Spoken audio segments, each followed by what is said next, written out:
from Manhattanville, Bloomingdale, Morningside. My views are way down. I'm not really sure why. My fucking vlog didn't get no likes. Well, happy Puerto Rican Day, everybody. Uh, my last fucking live stream was a bomb. People have not been looking at my Instagram stories as much. So I don't know. Or the tech, is this some kind of Elon Musk revenge or something? Is this some kind of tech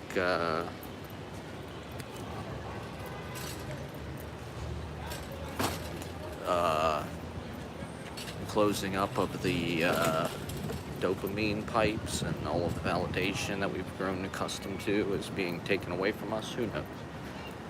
We don't know. We don't know what the fuck is happening. I don't know. I mean, so I'm going to talk about, of course, everybody's favorite thing these days, the Elon Musk Trump feud, blah, blah, blah. Well, it seems to be a part of kind of, and this is something, we've been tracing on here over the years, is just like the tech oligarchs basically wanting to overthrow the government. I saw something about they want to move ahead with these smart cities or whatever. Peter Thiel, Curtis Yarvin, right? They just established some kind of like private database that like tracks every citizen through AI and blah, blah, blah. Palantir. This is something, I've talked about for fucking years, Palantir. It's named after, first of all, it's named after some kind of stupid Lord of the Rings thing, which is incredibly lame and just like, how do these people have so much power? Like, you care that much about Lord of the Rings. How are you so powerful? I don't know.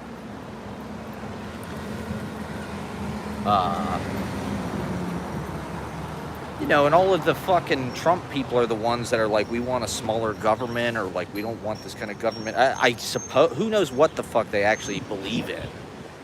I guess nothing other than sort of like the character of Trump. That's what they believe in, whatever the fuck he represents. Is this goddamn light gonna turn green? And so you think these, the Alex Jones people would be the ones who are most alarmed that there is like this fucking database, this kind of tech. They're the ones that are so fucking up in arms and vigilant against the deep state and the CIA and fucking, the way that there's like agents and shit that are embedded everywhere. Meanwhile, this thing is very real. It's being developed. I remember, my ex, she had a fucking job interview at Palantir. She quit this nonprofit that she worked for where she made no money, and they were gradually eroding away at her benefits. It was sort of like a glorified internship. So she was looking all over the place for a job. This was before the pandemic, 2018, 2019. So she was looking for a job, and Palantir was like one of the few fucking places that like offered her an interview. It's like for $90,000 a year or something. You could work for Palantir. So if you're willing to just like be a part of, part of what they're doing right now, right, is they're helping roll out kind of the genocide in Gaza. Palantir, like, the dude has bragged about it. I forget the guy's name who is like the head kind of like creep at Palantir. He sort of looks like Curtis Yarvin. They both have kind of funky hair, and they're just ugly.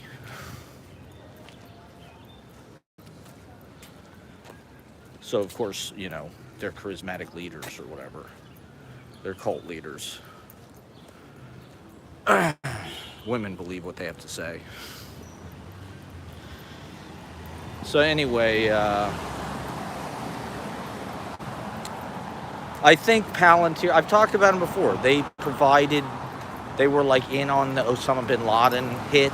They're proud of that.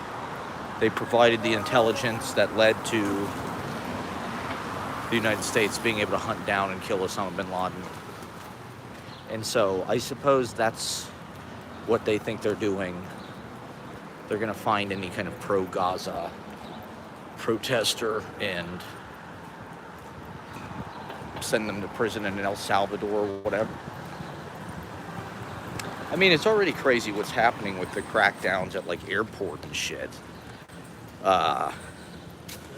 You know, supposedly border agents are just going through people's phones, kind of like willy-nilly. They said if you have any nudes on your phones, get rid of them because the border patrol people will look through them. It's like that. It's a highly invasive violation of our fucking personal rights. You know, the Trump people, they're the ones that are like supposed to be up in arms against this. They're the Second Amendment people. They're the Constitution lovers. They're the people who just want to be left alone by the government. And here's the government. I mean, what am I going to do with all my nudes? What am I going to do with all the nudes on my phone? If I'm traveling internationally, I'm going to have to put them in the cloud or something. It's not fair.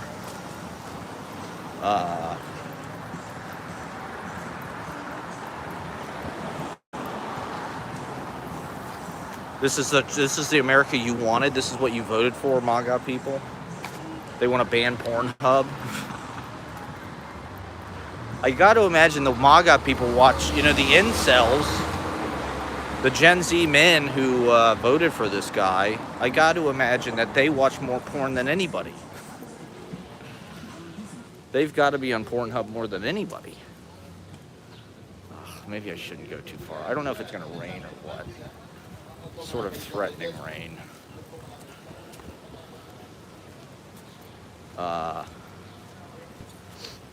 And then the big beautiful bill, right? Everybody's talking about this big beautiful bullshit bill. The biggest tax cut ever for the richest people. Poor people are going to have to pay more. They're going to cut Medicaid. They're going to cut social, you know, programs, whatever, food stamps.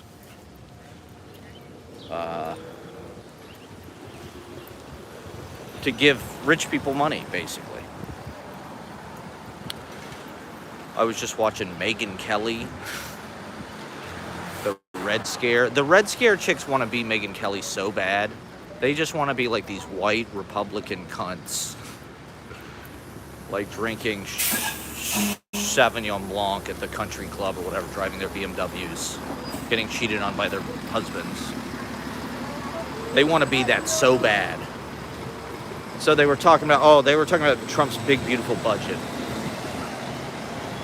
How tax cuts, you know, when Trump, the first time he had all these tax cuts, which really got the economy chugging.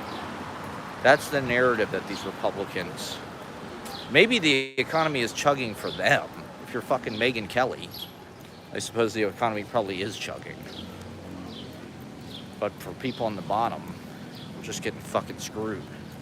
Again and again and again, every which way. Every time anything happens, people on the bottom get screwed. And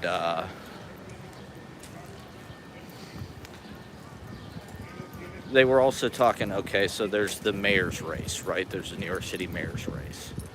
It's going on right now, and all of the progressive, woke people love this guy Zorhan. I think that's what it's. You don't mess with the Zorhan? Is that what his name is? It can't be Zorhan. It's Zorhan Muhammad or something, right? He's from Uganda, I think. His mother is the film director Mira Nair, who directed Monsoon Wedding. So he is a Nepo baby. He grew up in liberal Hollywood. And he is Well, I don't know. Everybody who's like sort of an AOC person or a squad person or a Bernie person, everybody who lives in Bushwick, all of the cool people. And so I'm seeing tons of TikToks about this guy, Zorhan or whatever. And supposedly he's within single-digit margin.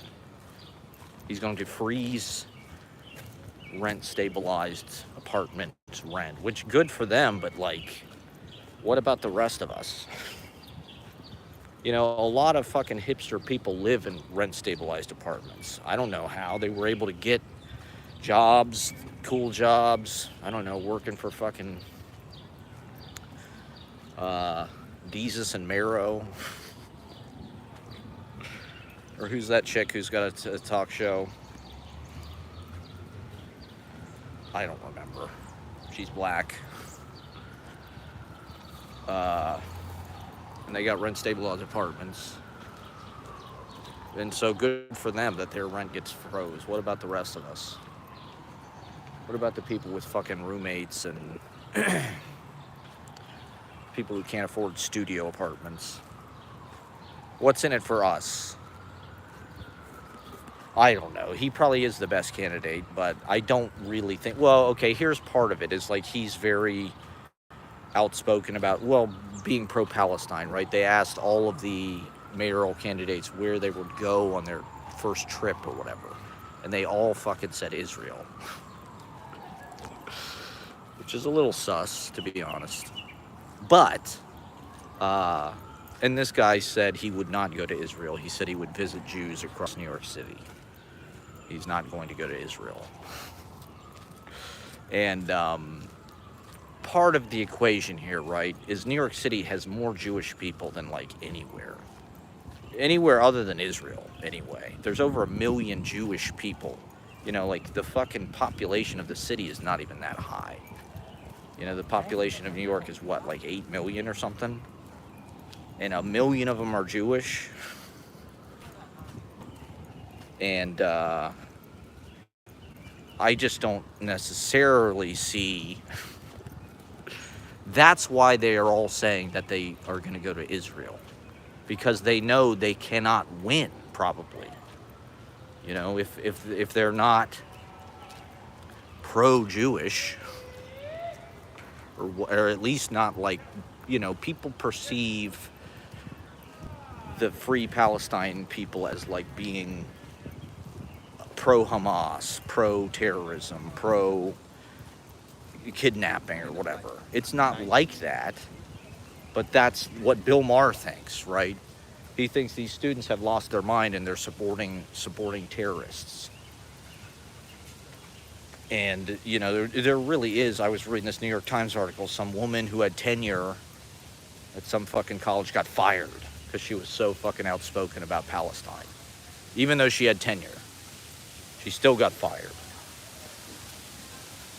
And so, you know, there is this sort of ideological war happening in the university. There always has been, I guess, or there has been for at least the last 40 fucking years, whatever, between multiculturalism, woke, whatever you want to call it, and whatever, the status quo, white people, patriarchy, a more conservative, old-fashioned university, the canon,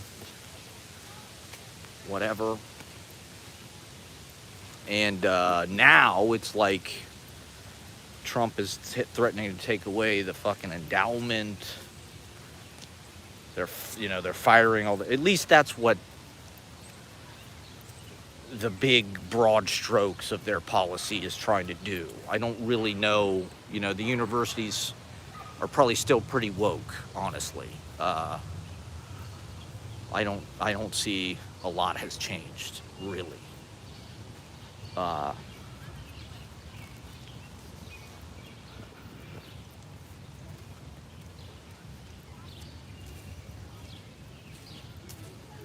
Other than, I mean, this Israel issue hits close to home for a lot of these academics because they're Jewish. Let me me smoke here, you assholes. Go watch us on Piker, okay?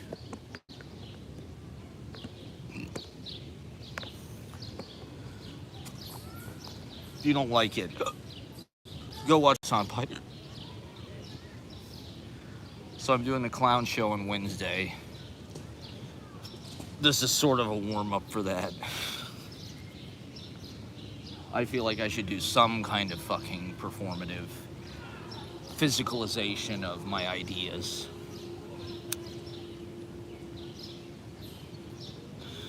I don't know, has this gotten boring? No one's watching anymore. Is there just too much competition?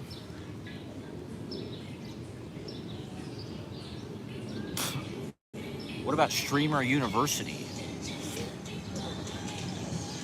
Did people see Kai Cenat? Streamer University is launched. You can take out huge student loan debts to get an MFA, I guess, in streaming or something.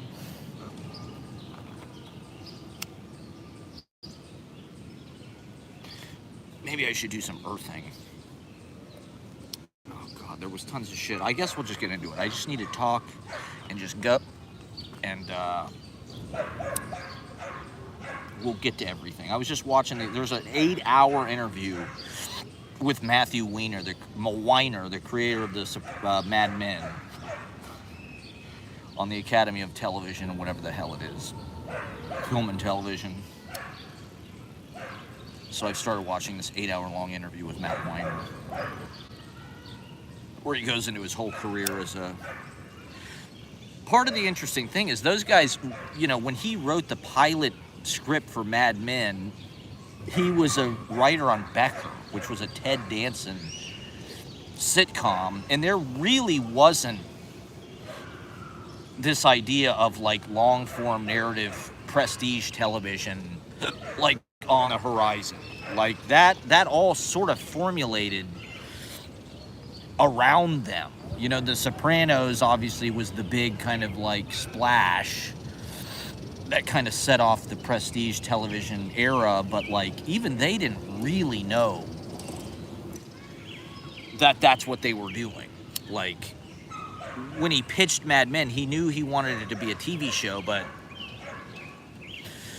there really wasn't this like season-long novel kind of like form. That kind of, whereas now it's like, and especially during that era of prestige television, that became kind of like the form du jour or whatever, these long novelistic binge watching, right? Streaming or getting the DVDs and watching, you know, like 50 episodes in a fucking week or whatever.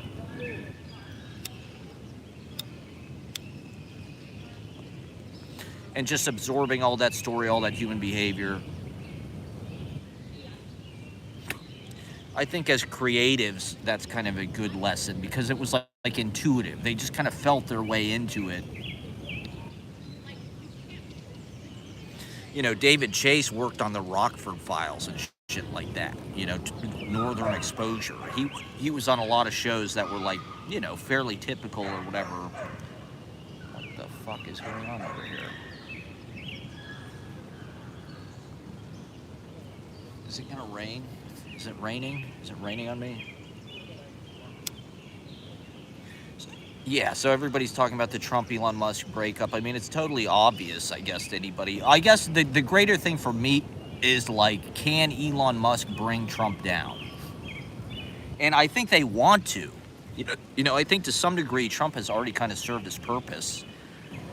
He got them in. They really want J.D. Vance. J.D. Vance is really in their pocket of the tech. You know, he'll give them everything they want. He'll give Peter Thiel, the fake Catholic J.D. Vance. J.D. Vance has gotten to meet 2 popes. He's been Catholic for like a year. I've been Catholic my whole life. I've never met any popes. Uh-oh, I think it's about to start raining. God damn it. What am I gonna do? I'm gonna have to cut this off or something. Maybe I'll go into these woods, see if that protects me here.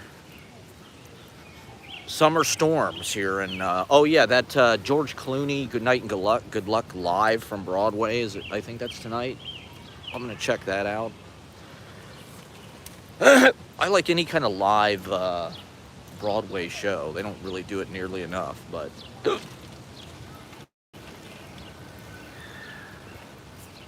that was, live stream isn't necessarily anything new. When television started out, it was a lot like live streaming. It was cheap.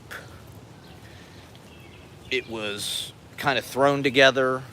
They just put some asshole in front of a camera and he'd just riff or whatever for fucking yeah. And also, this manosphere is not really anything new either. This kind of infrastructure of male kind of talk radio, right wing. It's Rush Limbaugh. It's Bill O'Reilly. There's been this kind of talk radio, radicalized right wing, long form. I don't know what it is about guys on a construction site or wherever, but men, even though we are being portrayed as sort of like these dumb, useless, antiquated pieces of shit in the modern kind of mediascape or whatever, like even the dumbest right-wing idiots will sit there and listen to somebody talk for hours. They want to. That's why Joe Rogan is 3 fucking hours long. Or Rush Limbaugh was on 4 hours a day. Or Hannity is on 4 hours a fucking day. Is it raining? Or is that wind?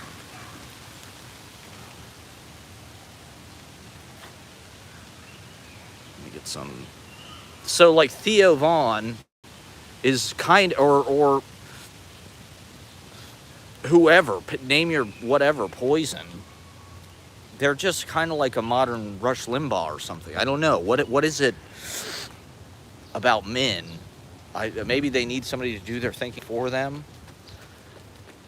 Maybe that's what these podcasts do. Maybe that's what Rogan does. He's kind of like the everyman, just sort of like asking questions. I mean, I think he's a fucking obviously. This thing about Trump won't release the Epstein files because he's in them. It's like, no shit. You have to be a complete moron. It's like there's clips of Trump with Epstein. They're partying together. There's tons of pictures with him and Ghislaine Maxwell. There's an article from New York Magazine in the early 2000s where Trump is interviewed about fucking Epstein. They ask him, literally, is this your buddy? This was 20 fucking years ago. It's like you have to be blind. That's what drives me nuts about these fucking Epstein people. It's like, okay, if you think all these pedo celebrities are like on Epstein's island, it's like, well, Trump is definitely one of them. They were bros. It's obvious.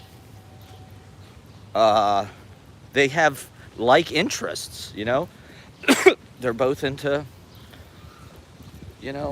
tricking women into sleeping with them. By any means necessary. Is it raining? I really can't tell. I guess. My phone is really on its last legs. This thing is like all cracked and beaten to shit, and if I get water in it or something, it's not really gonna be good. God damn it.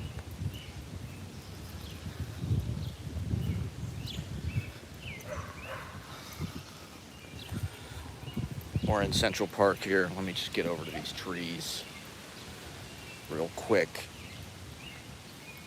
They'll protect me. Yeah, so no one is surprised that these giant egomaniacs had a falling out and had a disagreement, but like I'm saying,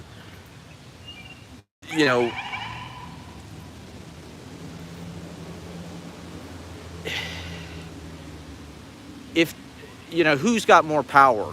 Oh my god, now it's kind of really coming down. I should have stayed where I was. Who's got more power, the tech people or Trump? And to be honest, I do feel like the whole point of all of this is to just get rid of the fucking government. They hate the government. The government just gets in their way. You know, they just look at the government as like this red tape. They could do it better. You know, like look at San Francisco. Look at all the dumb blue state politicians that are from San Francisco and how they fucked that city up. There's clearly all this mismanagement by the government of whatever, our modern society. The tech people are so fucking genius. They're all such geniuses that they should just go in with AI and fix everything. You know, get rid of the fucking federal government, get rid of the United States. We don't need it anymore. We will do it. We will put in we'll do it by an algorithm or something. And,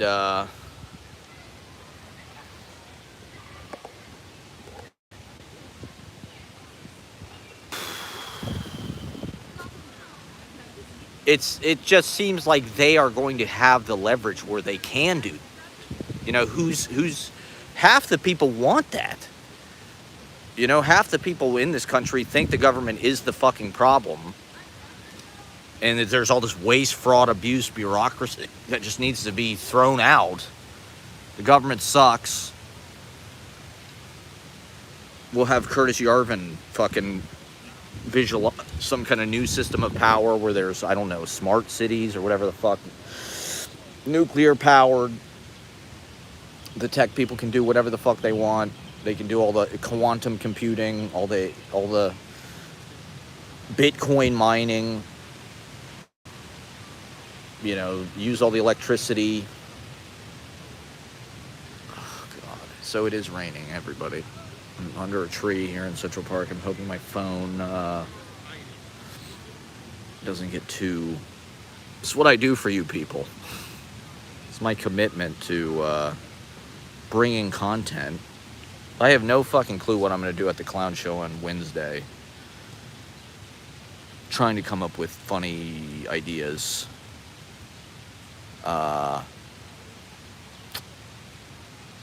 Ashley is out at a reading right now. She's on another fucking stop in her book tour. She's in very high demand. That's the other thing that I'm sort of like having to deal with. Being a middle-aged failure and watching Ashley's success. You know, and just how quickly it's all happening. She's only 24, you know, and it's just like,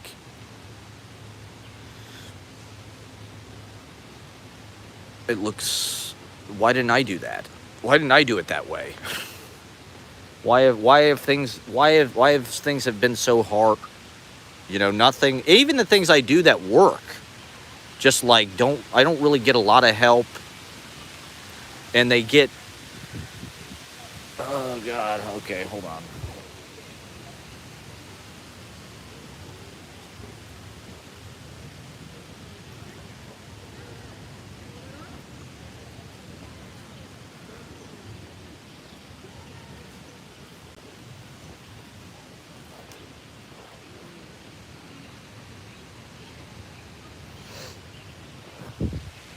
I've got you under my shirt. The thing is, the sun is out and it's raining, which is one of the most beautiful weather kind of circumstances.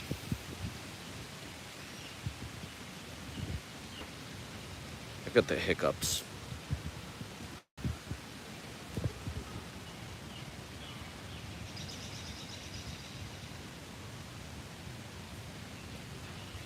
Yeah, Ashley's doing all these fucking interviews. You know, once you have a book out, people, you know, people need that kind of shit.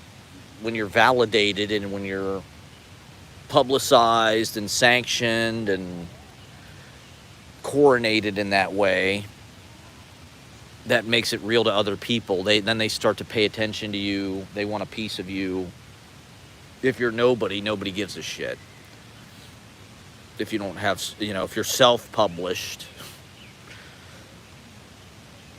that's not really, nobody cares. And, good for her. I'm glad, but it's all kind of depressing.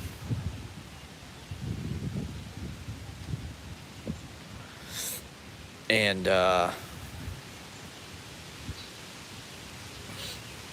just seeing that kind of seeing something take off. God damn, man. I guess I should have brought a fucking umbrella.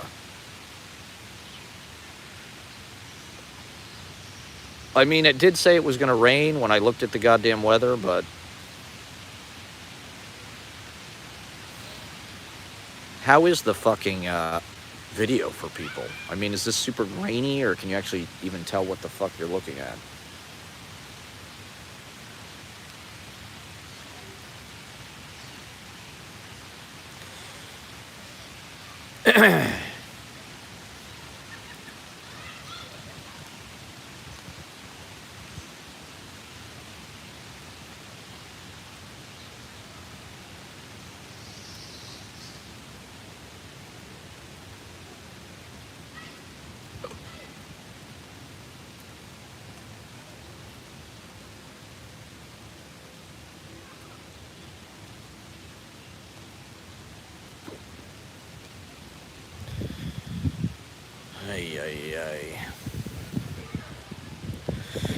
I've been kind of mixed up all week. It's just been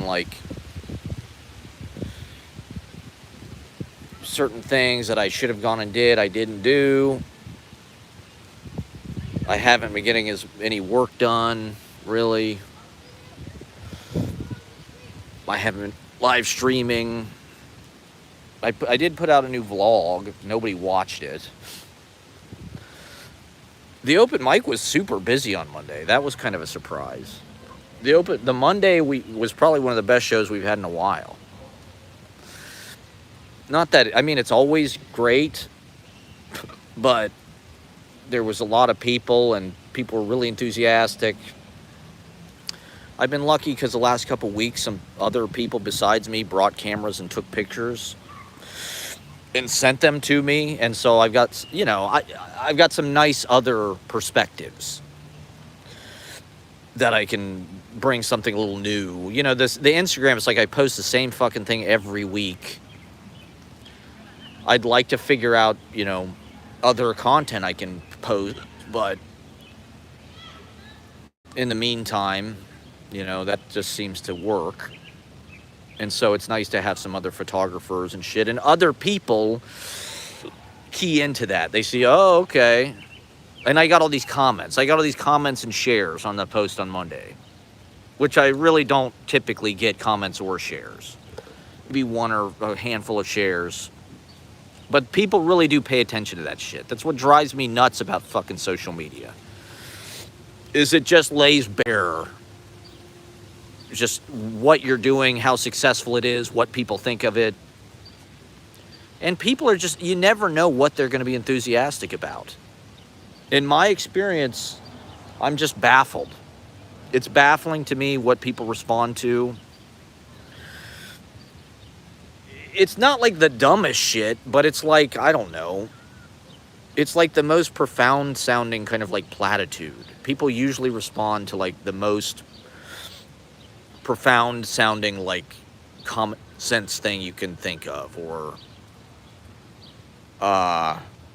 it's something that baffles me with music too. A lot of times when I'm making music that I'm like, this sounds good, it's just like I'm not getting any fucking response from people. I don't know. I mean, it's hard. It's hard to be somebody creating something, putting it in front of people, and getting nowhere.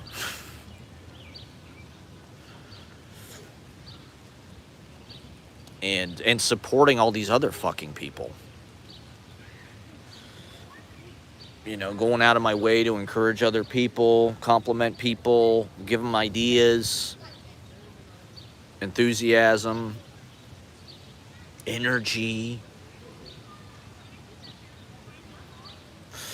Well, now that it's rained, I guess I'm not going to be able to fucking sit anywhere. God damn it. Why did I come out here? Just a bitch. Is this why no one has been watching my live stream? Because I complain too much? I'm not funny enough, not smart enough, not interesting enough. I don't know why the fuck people don't watch me on the internet.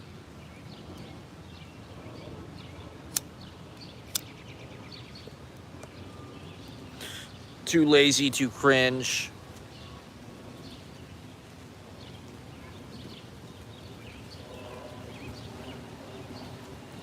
Too fucking high.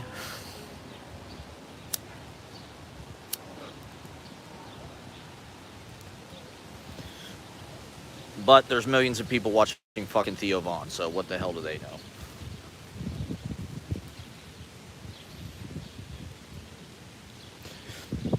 I was reading the Wikipedia entry about Mad Men today, and it was talking about during season 4, 2012, the show was so popular and like culturally relevant that Obama sent them a fucking letter saying he like learned.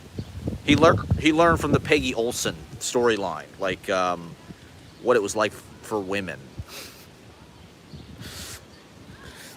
It gave him perspective on what it must have been like for women back in the day. Obama, the president of the United States, watching prestige television. You know, Mad Men was kind of a subtle show. It was about like human character. It wasn't just like totally gratuitous violence and action. It was really about the emotional responses those characters had to each other and the way they acted out against each other, the psychological underpinnings of human behavior. And they kind of motivate each other. They, you know, and that's one reason why those shows are so well done, is because it's just like, it's like this gallery of human character that you're just like, these feel like accurate reflections of how people behave. I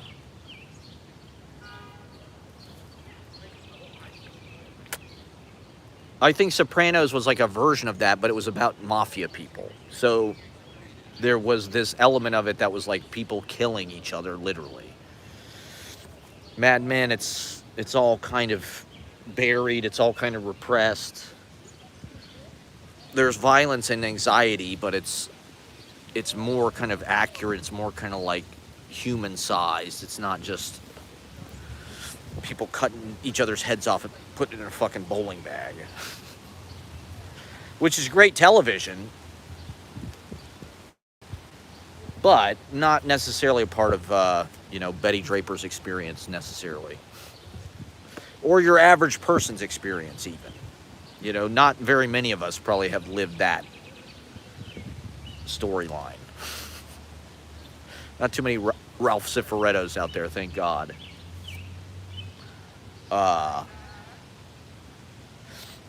I don't know. To me, that was just an indication of just like how much shit has it wasn't even that long ago. 2012, Obama was the president, this well-spoken, educated black man,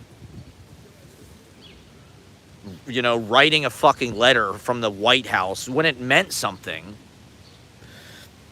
commending this TV show that was like stylish, smart, subtle, nuanced, progressive for the time. It was very like feminist. It is a little bit like, it could be more about race. They kind of just put race in this other, like, they don't really care about. But then again, neither did those characters. The way that those characters, any suggestion that like they're going to do anything, Admiral Television, oh, black people are buying this, maybe we should market it to them. No way. They don't even suggest it to the client. It's such a bad idea. And I don't know, the way they do handle race on the show seems kind of exploitative. Like having Lane date like a black Playboy waitress, it's just like, that's kind of like a gratuitous, just using the character as sort of like this prop.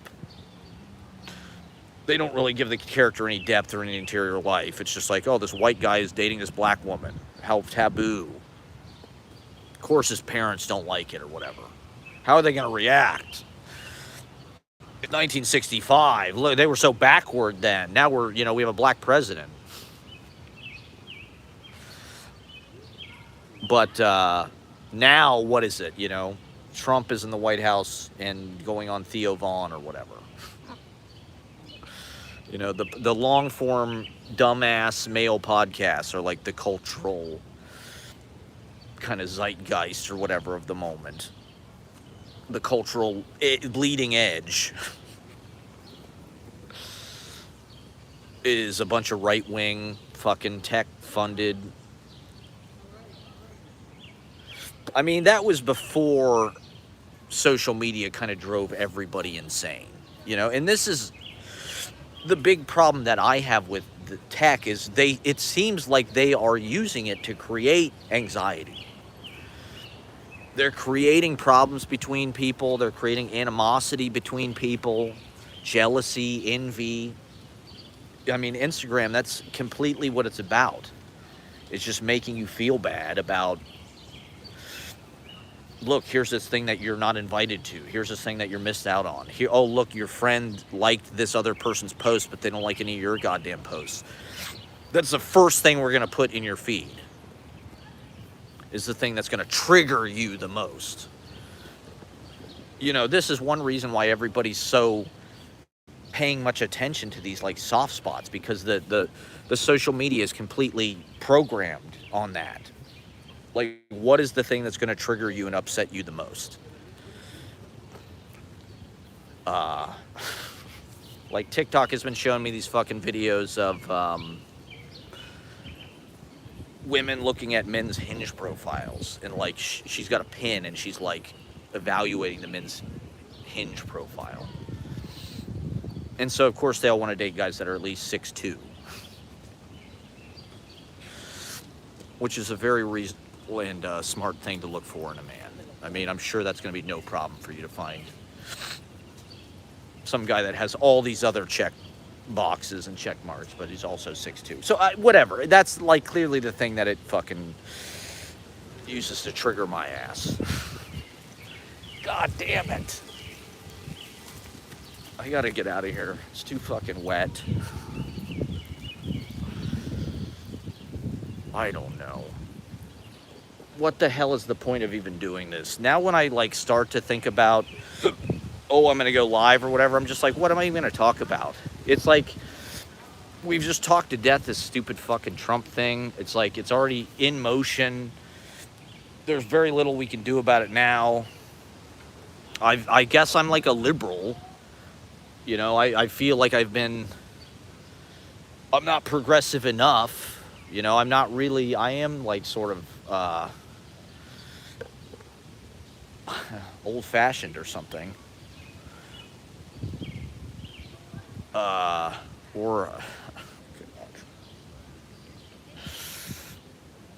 don't know. How am I going to get popular on the internet? Not by doing this, probably. So why keep doing it? What is the point of getting on and doing this every week? So 2 people can... I mean, I love you guys. Thank you for watching.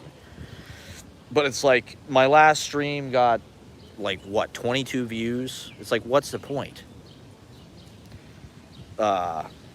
Well, I feel so nervous when people are watching that I'm like, oh, God, what am I going to talk about? I have nothing to say. Like, oh, I'm not going to say something smart. People are going to stop watching. But I don't give a fuck anyway. I mean, I appreciate it when people watch. I'd like it if people watch. I don't know. Nothing I have ever done has worked. And it's like, is that because I don't work hard enough? Like, is it because I don't have like a fucking format? Like, do I need a microphone? Do I need like a fucking script? Do I need an outline? Do I need a guest? What do you mean people on the internet don't want to watch me, randomly ambling around and, ranting? or fucking, you know, mumbling or just kind of running on, foaming on at the mouth, trying to fix all the fucking world's problems. It's not working. No one is fucking listening. No one gives a fuck. Trying to come up with clown fucking bits. Nobody thinks that shit's funny. Trying to do time. You know, it's like, for me, I guess this is more about time. Like, I want to do at least 2 hours twice a week. You know, there was a lot of self-help materials in the 2010s that if you just keep doing something, if you just keep doing it, just keep posting videos. If you just post 3 times a day, just keep making videos. It's like, I don't know, if something's not working, you can't just keep doing it, you know? It's not like people are just gonna catch on. It's like,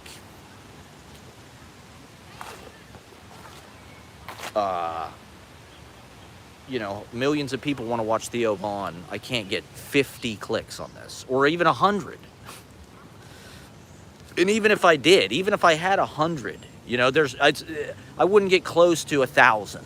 You know, I wouldn't get close to 10,000. I've got 438 YouTube subscribers. It's like I've been doing this basically since they started.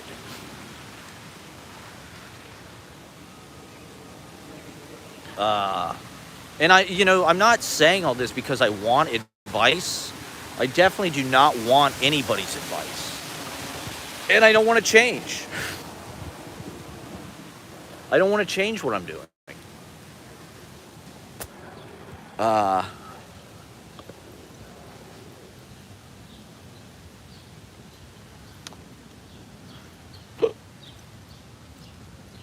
don't know, man. It's just like the economic stability, the living situation stability is just like not there for me to pursue any kind of project that has like any kind of like sustained effort.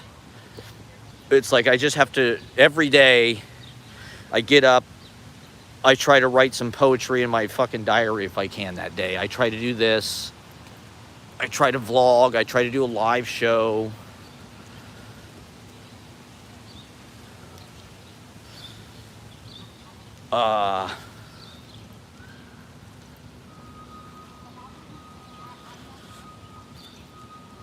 I don't know. Why can't I impress people? How do I impress people? Is this a practice thing? Do I just need to practice more? You know, I've probably spent more time writing than anybody. I've spent most of my adult life like fucking sitting at a desk and writing. Or doing this. And it's like the more I do it, it's like the further away I get from anything being like completed.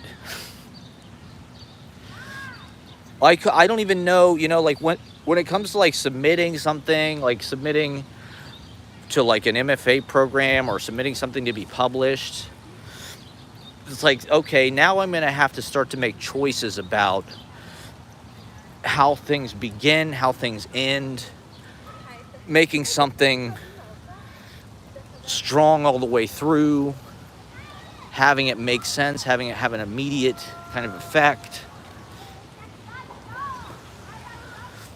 having it be able to be published and accepted kind of into something that's like they want one page, or, you know, like these MFA programs, it's like, they want 15 pages or 20 pages. It's like, I don't even know what I give them.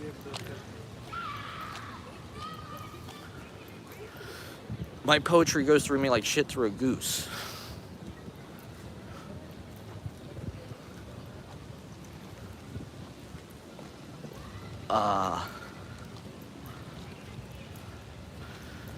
You know, women don't resonate really with this at all. There's no women viewership of this, like, at all, I don't think, which is kind of shocking to me. like they might click it. And this is half my content is me complaining about how it sucks and how nobody watches it. Because it's what's on my mind. I mean, what else can I think about? I have no other outlet. You know, it's like I have the open mic. I don't really go and do other shows because I'm not allowed to participate in the culture at large. You know, that's another thing that feels unfair about this moment is Ashley can go out. Everybody loves her, wants to be friends with her. She can go like to this reading now, network. You know, she's going out to dinner with all these famous people. Me, it's like I'm at home watching fucking YouTube videos. I'm not allowed to go to another open mic if there's going to be some girl there or something that she feels threatened by. And I know that's not good, okay? I don't need another person to tell me that that's not good, okay? That's just the way it is. This is real life, you know? It's not some mental health fucking convention where everything happens the way it's supposed to happen. It's like there's ugly shit, there's abuse, there's mutually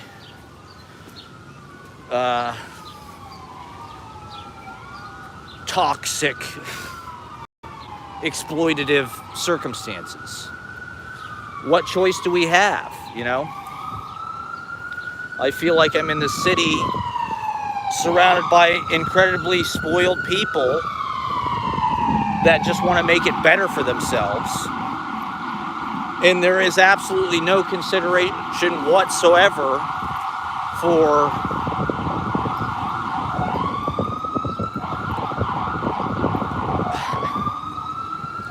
I don't know. Everybody's just in it for themselves. You know, everybody wants to be successful for themselves. And so there's like this career ladder where there's a pecking order. And like, you know, wokeness was sort of a way to direct people like, okay, those people are going to succeed. We're going to fast track those people because they're not white, they're gay, whatever. It's, you know, they're going to be in all the fucking movies. They're going to be in all the fucking magazines. White people are bad. Let's not talk about class. Let's not talk about people that have to work for a living. You know, that doesn't matter. You know, like all white people are guilty. New York is full of rich people, many of whom are not white. And so they deserve whatever they get just because they're not white. They should have it. That's progress. Somebody like me, I don't know. It's not, I don't want to blame all my problems on that. And like, it's definitely gotten a little bit more relaxed in the last year or something. But, that's why people are so against Nepo babies, right? Because they steal all of the opportunities. You can't just be James Dean, this guy from Indiana, who moves to New York and just sort of makes it because his talent or whatever. It's like all of those positions, if they're not gone, you know, there are all these legacy media things that people want to be a part of, whether it's the Paris Review or the New Yorker or whatever the fuck it is, Saturday Night Live. That shit is going to go to Nepo babies or, you know, I don't know. My experience of New York has been so totally different than Ashley's. You know, it's like she just came right into the city. She met all the right people. She got money. She goes to all these nice restaurants. People love her. They're emailing her, trying to get her to do stuff. They're nice to her. We're walking down the street. They're just like, oh, I love your clothes. My experience has been, I feel like I've had like the immigrant experience. You know, I came here working in a restaurant. The first couple years I was here were like brutal. because it's just very high stress. And since then, I basically found a way to like live here based on the fact that like I am incredibly poor and I don't spend any money. And it's basically impossible to do that now. I'm kind of like at the end of the line of like everything has gotten so expensive. You know, okay, this is something I wanted to talk about is like they were talking about how when they invented the clock, that was like the beginning of like wage labor. You know, before, and like timing, paying you by like the hour. You know, before the clock, there wasn't this way to monetize time. Like the clock as a machine was like essential into like divvying up people's lives, selling people's lives, quantifying it by like an hourly wage, whatever, making it so you got to be there at a certain time. The clock created that possibility. You know, before clocks existed, there was just, things were more vague, things were more laid back, I guess. And so I think the same thing is happening now with like our phones and spreadsheets and all of the kind of digital management of everything. Whereas it's like, how did, you know, 12 years ago when I moved into that tiny room in the Sluge, they didn't even give a fuck about it. Nobody gave a fuck about that house at all. The downstairs was like a junkyard. It was just like furniture everywhere. Nobody spent any time down there. They literally did not even care about this fucking room. They were charging $150 a month for it. You know, they didn't care. And now all of a sudden, over the last decade, everybody is aware of every little piece of fucking real estate, and every goddamn room everywhere is $1,200. You know, rooms went from being $500, $600, $700 to being $1,200, $1,300, $1,400, $1,500. And part of that, obviously, is the inflation. But it's also because, like the clock with being able to quantify people's time, now there's a fucking algorithm that says, well, the market value, what the market will bear for this property is $1,300 a month, $1,500 a month, $1,800 a month. It's being decided by, there's just way more oversight now. You know, there used to be little mom and pop landlords. They didn't give a fuck. They just wanted good tenants. There wasn't this race to get as much money as fucking possible for everything. Now that everything is managed by BlackRock or Larry Fink or whatever it is, you know, they have the tools now where they can financialize every fucking thing. And they are.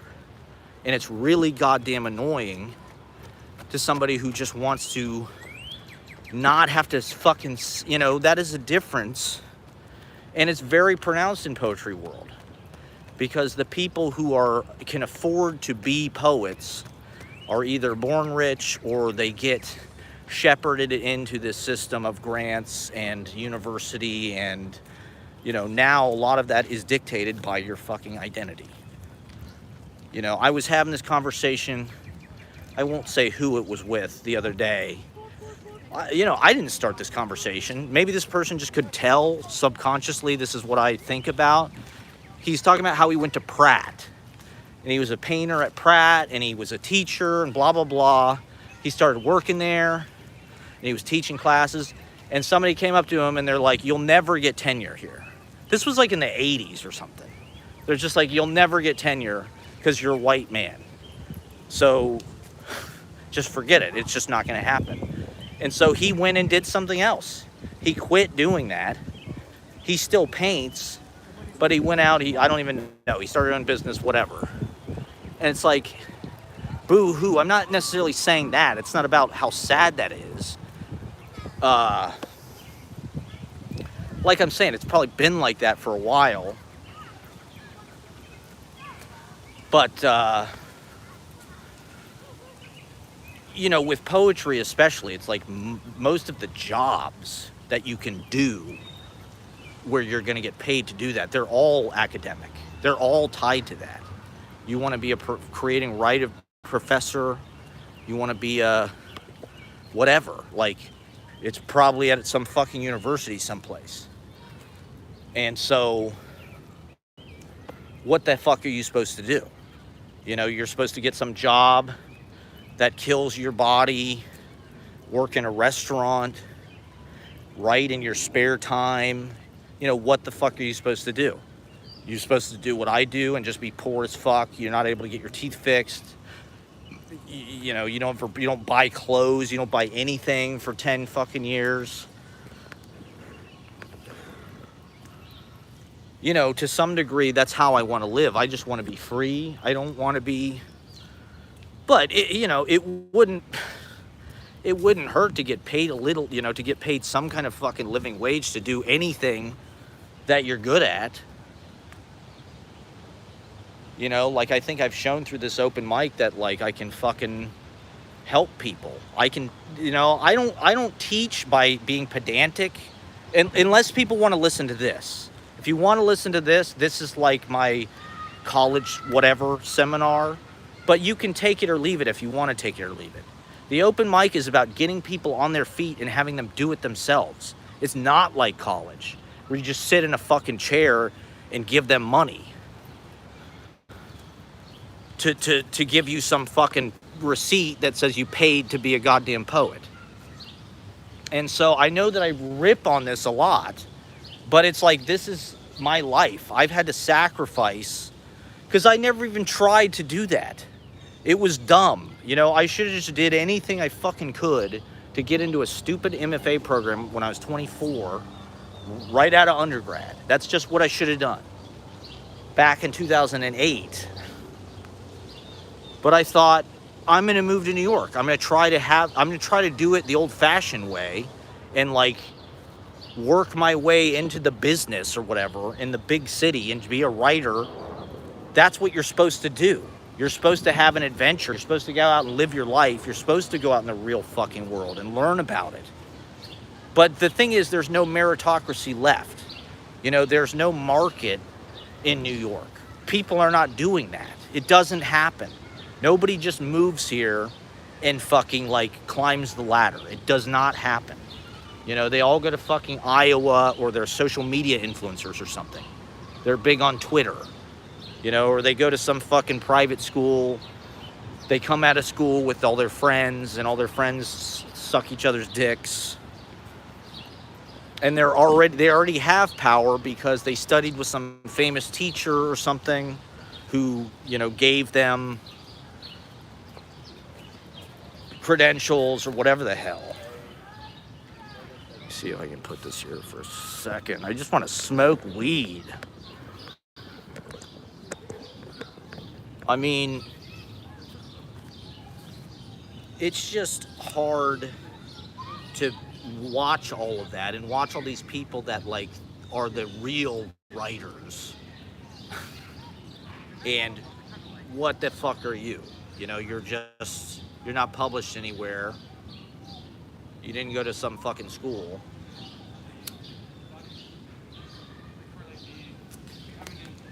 You're like, you go to a bunch of open mics with a bunch of other weirdos that go to open mics.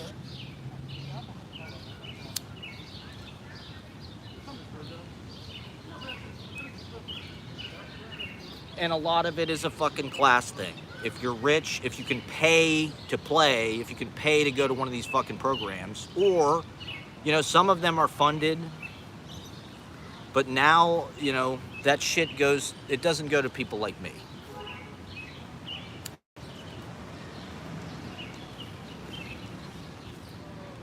And so what the fuck am I supposed to do? You know, take out a $100,000 loan to go to Columbia so people take me seriously? Or so I can learn to be better, you know, to get the training that I need to be like a good enough writer that they'll put me in the Drift or fucking...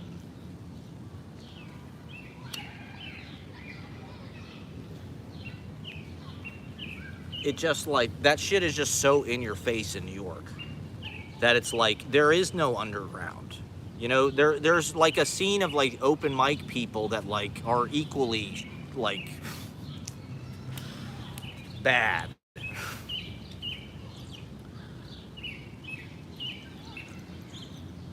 Not that there's not great writers here, I don't know. It's just there's not, the audience doesn't really recognize talent either. You know, when you disengage New York as this place that, like, it's an open city, normal working class people can move here and try to make it on their own. When you get rid of that possibility and you just hand it over to these like WASP aristocrat fucking people, these people who, these trust fund kids, their parents pay for everything. It's like there is no audience of people to judge you, you know, because it's just a bunch of people who've had everything their whole life. You know, they might be well educated or something, but it's like they're just different. It's like a different breed of dog or something. You know, you can just tell that, like,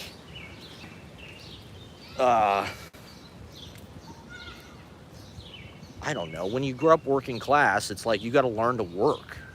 That shit is in you. And there's like a humility to that or something.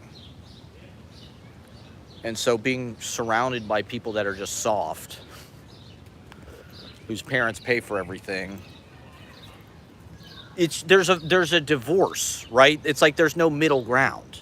You know, there's no people like Don Draper or whatever, whose dad got kicked by a horse and like he's managed to work his way up into, like, you know, a higher station. It's like that's all been cut off, unless you're some tech douchebag. You know, if you have some dumbass startup or something, that's the only way to get ahead.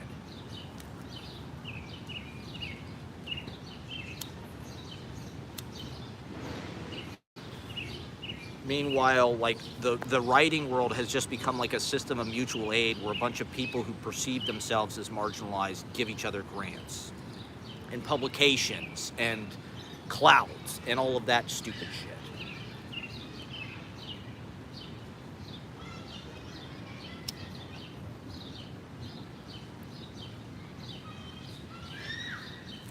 I don't know.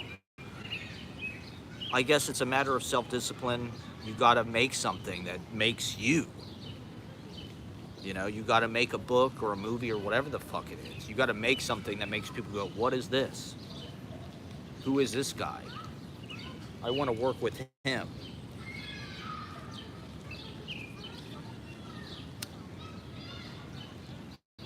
Maybe it's just the internet. You know, now it's like, it's just so visible, everything that's happening around you. You know, how successful other people are, how many followers they have, what they're doing, where they're going. You know, it's just so in your face now that you pay more attention to that shit than you do to, like, the actual, like, work. You know, it's like, I've been trying to read more recently. The other day I read for like 4 hours. The Poetics of Space, Gaston Bachelard. Have you read it? It's incredible. I was talking about it the other day.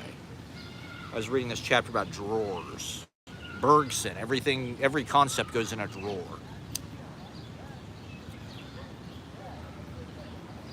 The existence of the drawer implies a secret. Like Don Draper, he's got his whole life in that drawer that he keeps locked at his desk. I like those kind of books. You know, France, if you watch French Dispatch with the sound off, it's a good movie. It's a, you know, France is like this culture that appreciates intellectuals, philosophers. This whole book is this kind of, he uses all this poetry to describe certain aspects, you know, psycho-poetic aspects of our dwellings, you know, and I love that kind of shit. To me, that's like the most fun shit to read, is like, because that is where the truth is. The truth is often in like some kind of like poetic, like Deleuze and Guattari kind of like musing, some kind of rhapsodic, imaginative possibility. It's not necessarily some kind of dry statistic. It's more like, he was talking about shells, you know, how the shell is like, I don't know. The dwelling has to believe that the four walls are like surrounding something, but it's just a lie. You know, the idea that these walls are actually uh,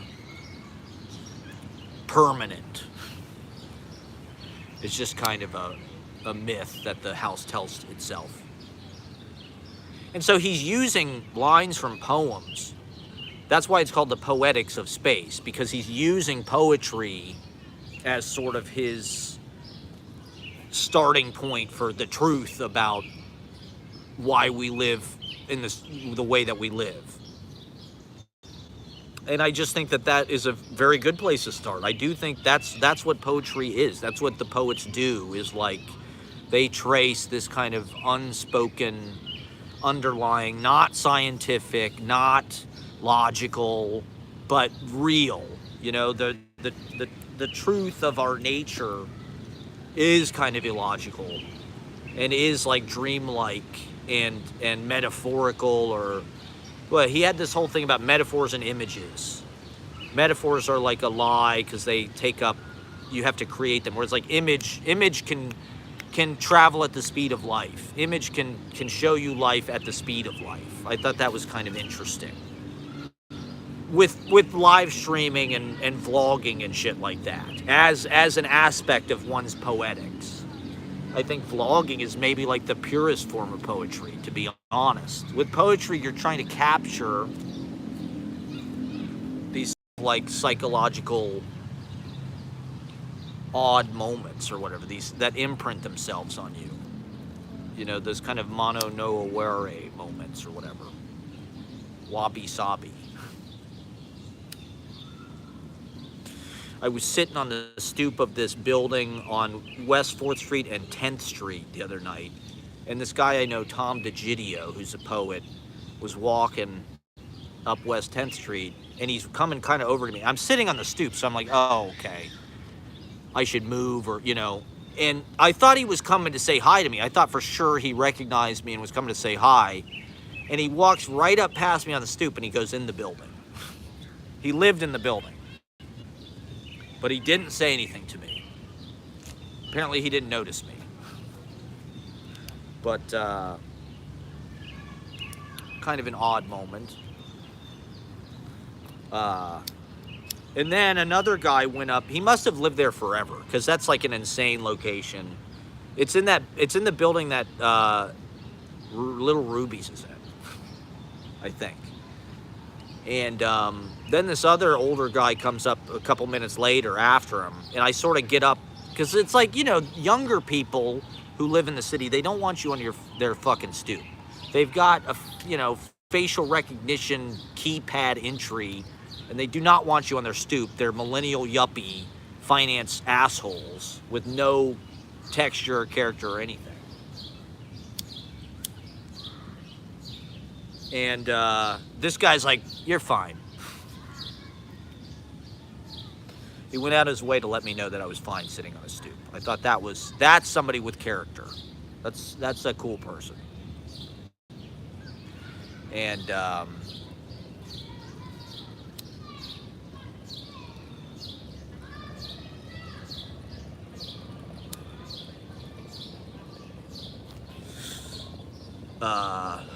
fuck, there was something I was going to say about keypad. Oh yeah, one of the early criticisms I got, somebody told me I am all chip, no shoulder. And somebody reiterated that recently. Somebody said something about how a lot of my writing was a lot of chip and not so much shoulder. And maybe that's true. I don't know. Was I raised to just complain? It's not becoming to a man to complain or something. You know, you're not really supposed to complain. You're just supposed to figure out how to make it work. And well, somebody read my chat book, and they were giving me kind of their thoughts about it. And they said it was, well, my last chat book was especially political, because it's the first one I put out in the wake of the Trump re-election. And so, you know, it's going back into that mode. And I had a lot of writing about that. My whole elections November sequence is in there. Diet Soup is in there, which is super like Diet Soup. A lot of it is plagiarized from this woman Catherine Liu, who was just recently back on that Josh Citarella YouTube show, which I like. I do like that Josh Citarella political, it's sort of like a millennial hipster YouTube podcast of like, leftist type art people or whatever. But it's got, some audience. They get tens of thousands of views or whatever. And so he had this Catherine Liu woman on who's Asian, but she's not woke. She understands, she talks about CUNY Grad Center. She worked at CUNY Grad Center. I guess she had to leave because it was too woke.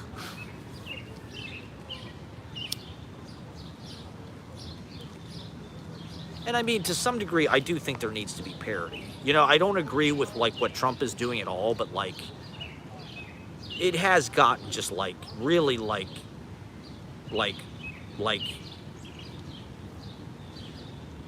vigilant and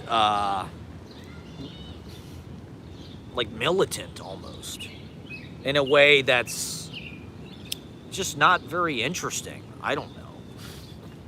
I just don't think the work is there's interesting things that are happening. Don't get me wrong, but this woman made a lot of sense. So my Diet Soup piece is had a lot of things cribbed from her on this Josh Citarella podcast. And then, so it's very political, and it's very lippy about wokeness, because I think for most of the last decade, people were very bottled up. There was sort of a McCarthyism where you thought you were going to, or you just canceled. You canceled yourself. Everybody kind of got canceled, to be honest. If you were white, you kind of just got canceled. Not that you actually got canceled like Kevin Spacey, but you were basically disqualified, especially if you're a white guy. I think that's why all these guys voted for fucking Trump. Because the last decade, all they did was shit all over men.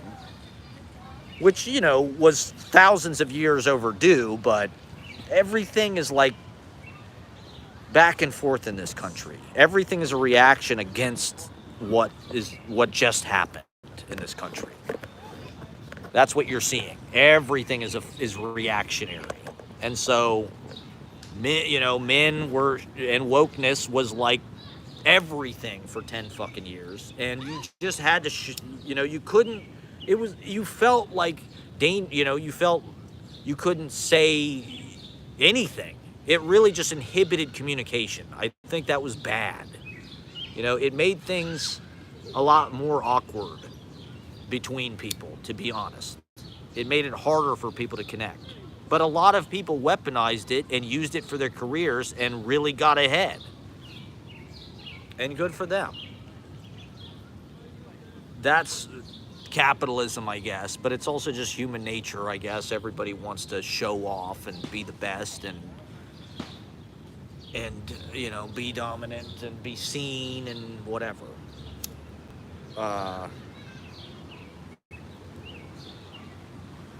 But it did feel like it just inhibited communication and expression in a lot of ways. And, hold on, this fucking tree is... Okay, I guess I don't need to be under the tree anymore because it stopped raining. Or did it? Is it fucking raining again?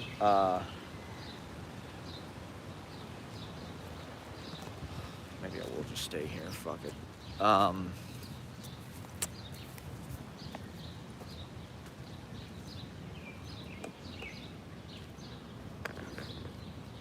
What the fuck was I talking about with this? Why am I talking about this? Oh, all chip, no shoulder. I don't know. I guess I have just become a bundle of criticisms about how society sucks. They're vague, and tech sucks. There's institutional capture with all the literature sucks because it's either Nepo babies you know, it's Woody Allen's kids or something. They think they're trans, and they, you know, they're calling you privileged. Some Nepo baby. It's Ella Imhoff, like, finger pointing at me because I'm privileged. It's like, you're the daughter of the vice president. But yeah, I'm the problem. Because, you know, I'm a white male, and you know, I do think it was important that we go through, and it's continual. I do think there does need to be acknowledgement, but the performative, like, self-flagellation was just, like, really gross to watch. Watch a bunch of white people try to like, guilt each other and like have this competitive kind of like explaining it. You know, I don't need somebody like Lena Dunham to tell me about like whiteness. Like, I don't need other fucking white people who are more privileged than me to like tell me that I'm a racist or something. I don't think anybody does. And so, well, that's one of the things you're seeing in the news recently is like the Democrats are trying to come back to the center. The great,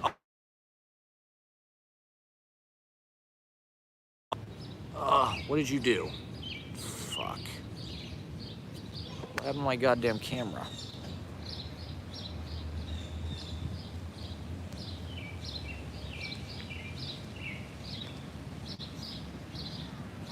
Son of a bitch. Can you hear me? My camera literally is dark now.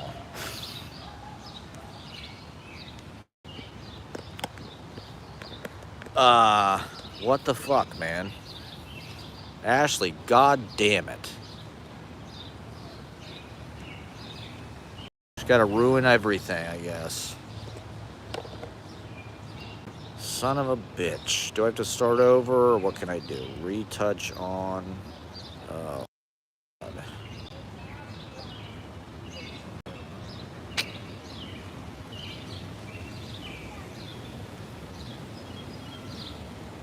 She called me and my fucking screen went black.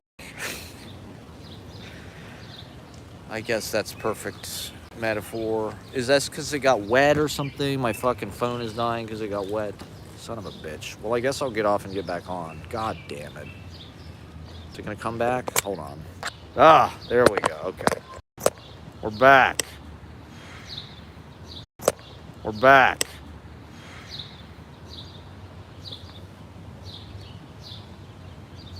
We're back, baby. We figured it out. Now I need to complain more about the world's smallest violin is playing for this white male.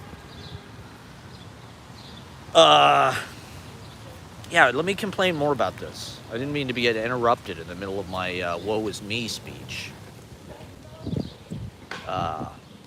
Did you hear all that phone call? You probably did. Everybody left. I think everybody left. My audience, come back. How to feel sorry for yourself on the internet, and try to guilt the audience into watching you because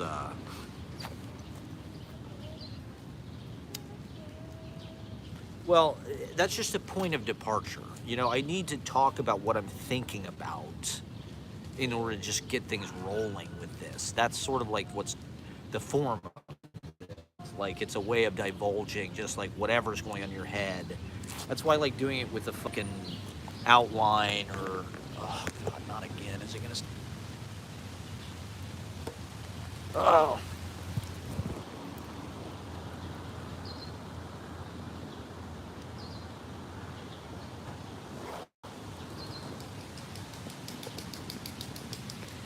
Doing this with an outline is not that easy. Well, I don't know. It just kind of cramps the style. You know, it has to be like a flow state kind of circumstance. And, I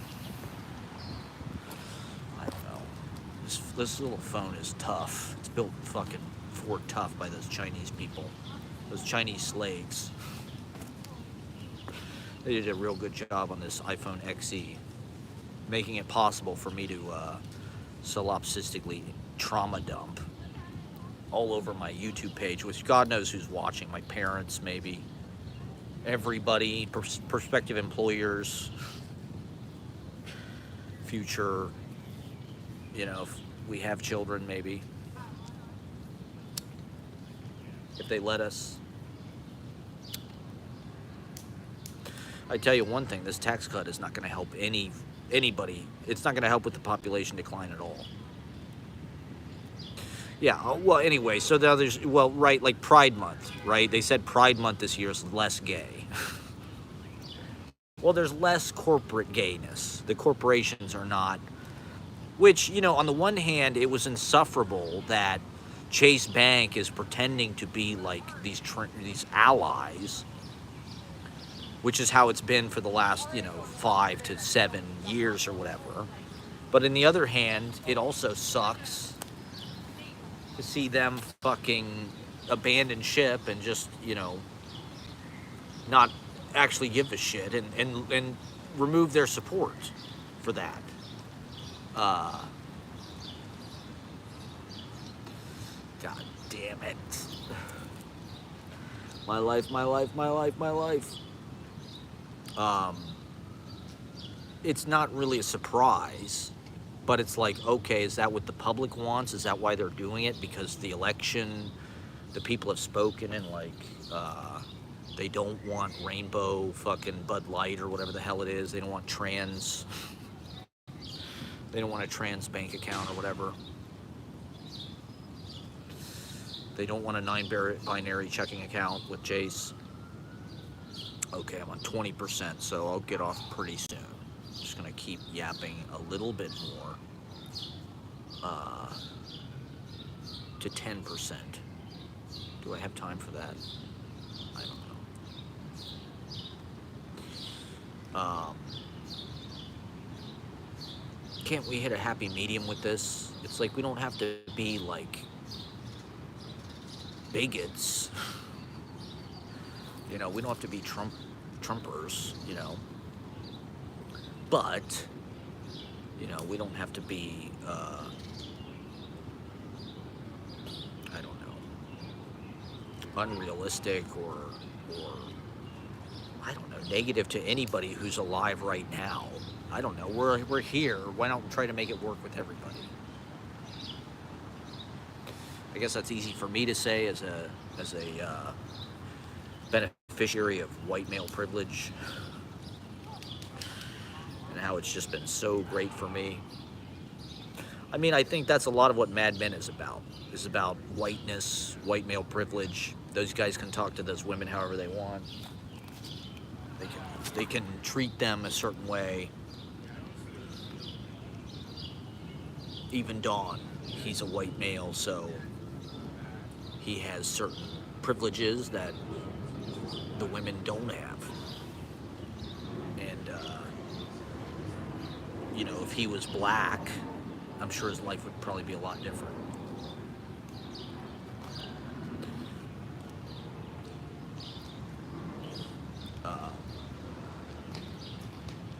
So that's one of the things the show is about, is that the social mobility and the kind of the class structure in that office. Roger is a Nepo baby. His dad started the firm. His life has been, just a bunch of martini luncheons.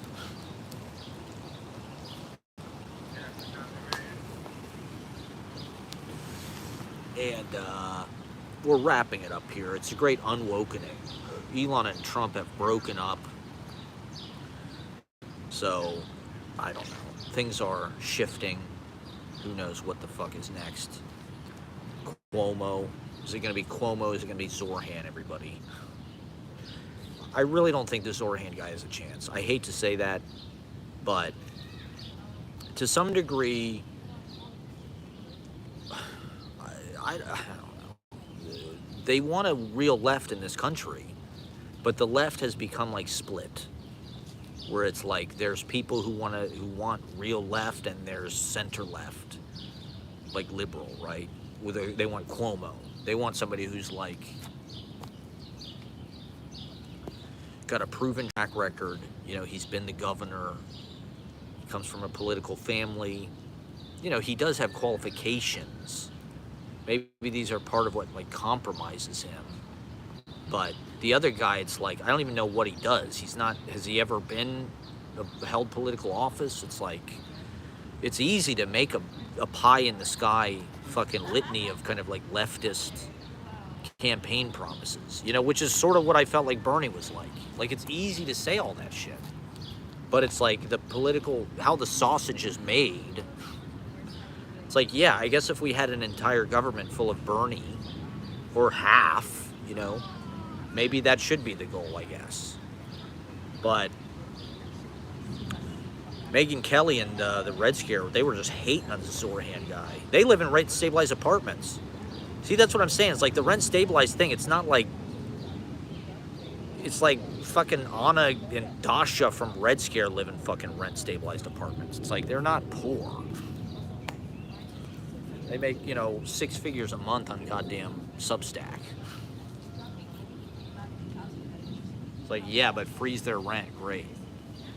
It's like, what about building an apartment that costs $500 a month or $600 a month? Where's the mayoral candidate that's going to do that? Give me a studio apartment for $600 a month in Lower Manhattan.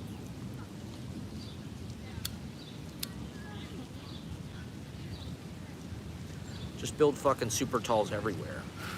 Build efficiency super talls all over. Just huge blocks of cheap ass high rise luxury fully automated communism. I don't know. I mean, maybe we should be idealistic. Maybe I should just be a Zorhan bro.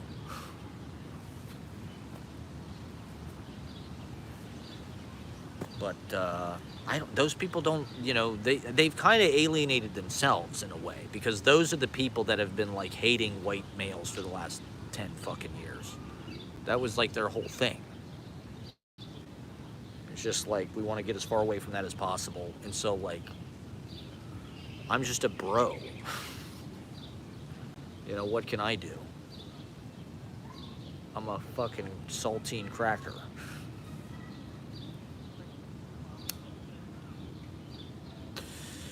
You know, I don't have any tattoos or anything.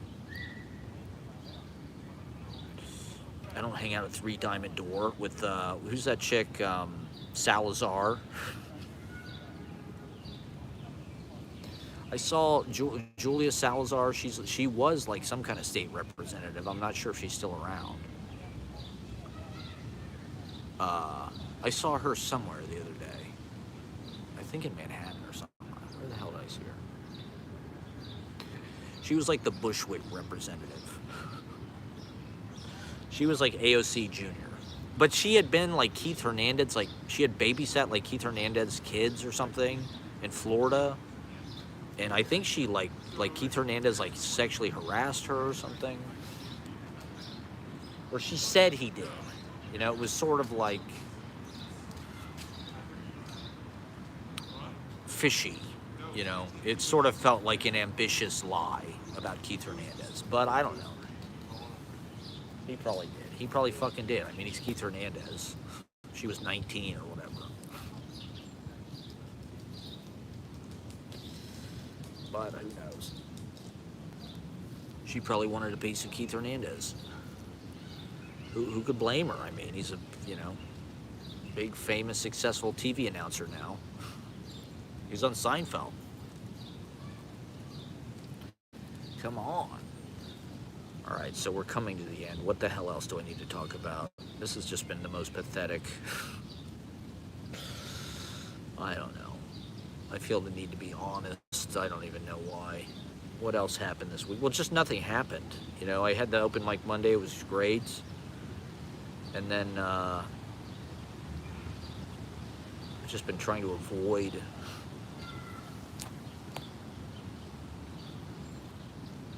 confrontation ever since.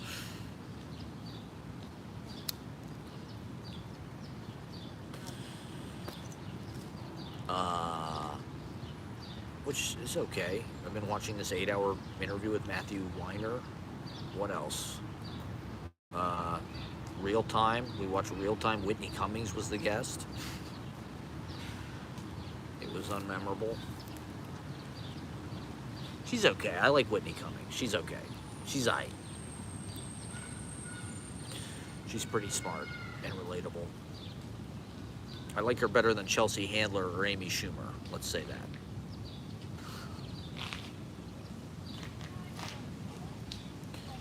I'm down with Whitney Cummings. So's Bill Maher. What a surprise. Bill and I are like practically the same person, unfortunately.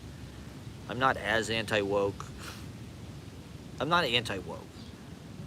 I understand, and it's important. I do think it's important. I hate the term woke. It feels very inappropriate and racist, for lack of a better word.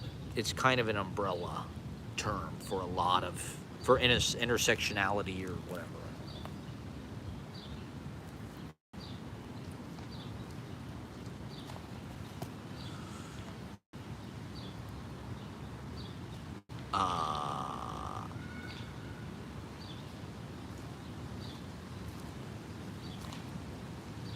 So I don't know. I talk about it more of like as a cultural trend than like in sort of a generational shaping.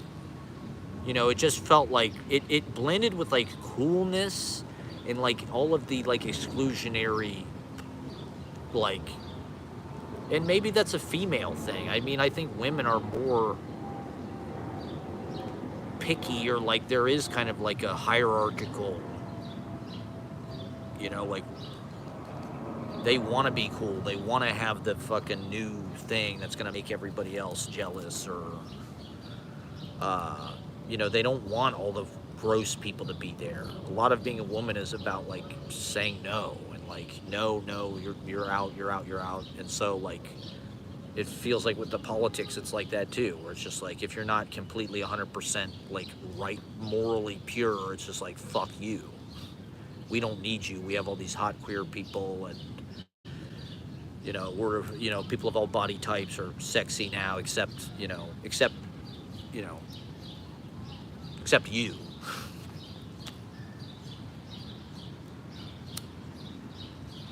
You're toxic. You're the problem. You're not invited. Intersectionality is everything but you. You know, which like, if I was in a position of like power, I would be way less like threatened by. You know, I would be fucking super woke. You know, and in fact, I think I have been. If you really look at the record, I am pretty fucking woke. Look at the actions. Look at what I do, you know?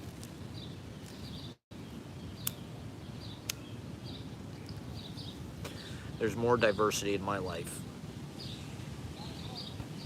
than most people's. I am so not a racist. I'm so not racist. I mean, look how not racist I am. Jesus Christ. My whole life is devoted to proving to you that I am not a racist. Like Donald Trump, okay? Like fucking Donald Trump.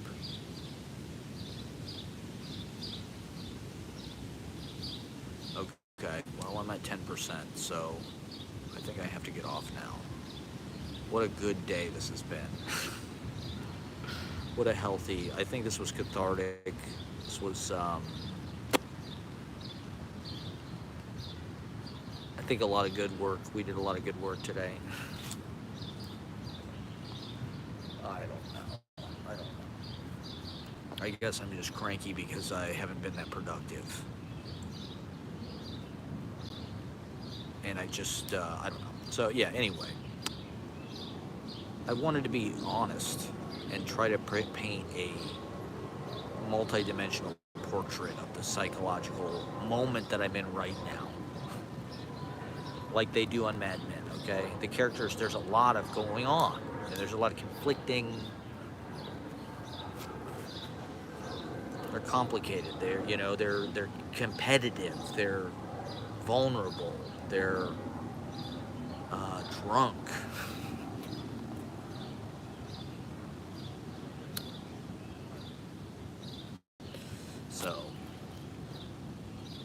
that's just how we are as human beings. We're complicated.